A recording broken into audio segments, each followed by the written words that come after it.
is the Wiiviewer. And the LilWiiviewer. And we're going to review Blaster Master Zero. for the Nintendo Switch. Now, did you ever play the original Blaster Master? Nope. I did, as a kid. I played it on the NES. I rented this. I don't think I ever beat the original Blaster Master. Well, judging by your skills, you'd never beat it. Okay, it's a little hard. It's very easy. It's a little hard for me, let me finish, because I am not good at games, as you've seen multiple times over these last 9 years. It was kind of interesting how they constantly were throwing new things at you. New weapons, new upgrades, new ways to get through the level. I could have done without some of the backtracking. Other than that, it wasn't bad. The backtracking wasn't that bad. Did it kind of feel like two people were creating the story for this game and just never got together? Because it's like, in a world, everything was frozen by ice. Thousands of years later, or whatever it was. You're a student in school, and you got a pet frog. Whoa, tone shifts here. And this frog escapes and goes down a wormhole into the worlds below. You can't just be jumping around with the plot. How about have like a focused story? Just drop the whole frog angle. That was the stupidest part of this whole story. He needed some kind of incentive. This frog that you just met? Not really just met. He had it for a little bit. It was his pet, I think. It's that forgettable. And somehow he has a tracker on this frog?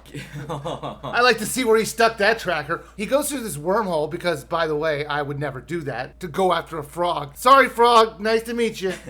So he finds his car with the keys in it, I guess, and he uses it to go find his frog friend. I mean, literally, that's what the whole point of his main mission in the beginning is, to find the frog. And that's ridiculous. So this game is kind of unique as there's two different ways to play it. Is that really unique? It's a driving game and it's top-down dungeon crawler? It's not a driving game. Well, you're It's driving. It's a platformer. In a car. Well, the more you go throughout the game, the more upgrades you can get to your car. And there's a lot of things you can do to that car. Like double jumping and hovering. And driving on walls. Right. That was always fun. I remember doing that in the original game. It was just a clever idea. And then when you're in the dungeon crawling areas, you can get upgrades to your guns. But there's like a lot of guns, but I think most of them were useless. Well, the upgrades to your guns you get by collecting the red power-ups on the ground. And when you do that, your gun goes up a stage. But the problem is that once you get the highest tier gun, you're gonna keep it for basically the rest of the game. It has the same hit as the original. And not only that, you can spam the living hell out of it. It stuns them, it goes through walls, and it breaches through everything.